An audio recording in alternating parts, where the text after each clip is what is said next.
मंद्रुकोळेत स्वर्गीय अण्णासाहेब पाटील यांच्या जयंतीनिमित्त विनम्र अभिवादन।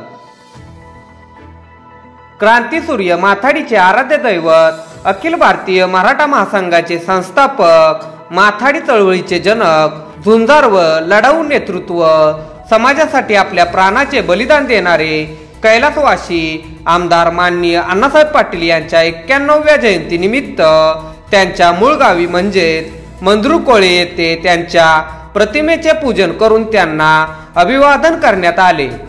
यावेळी मंद्रुकोळेचे विद्यमान सरपंच सौभाग्यश्री रणजित पाटील, उपसरपंच सर्जेराव कदम, युवा नेते रणजित सर्जेराव पाटील, ग्रामपंचायत सदस्य गुलाबराव पाटील, नथुराम सुतार, सपना पाटील, प्रमिला पाटील, प्राध्यापक अशोक पाटील, प्राध्यापिका अनुराधा पाटील, तंटामुक्ती अध्यक्ष हिंदूराव पाटील, पाणी पुरवठा समितीचे बाळासाहेब पाटील, सरदार पाटील, संजय पाटील, मेघाली शिंदे, लक्ष्मण पाटील, लालासो पाटील, विशाल गायकवाड, संतोष अवघडे, दिलीप पाटील, विलास दानावडे, मारुती गरुड, रामचंद्र पाटील, प्रकाश दस, राजेंद्र कदम, जगन सोनवले, रवींद्र कांबळे, अधिक सोनवले हे उपस्थित होते।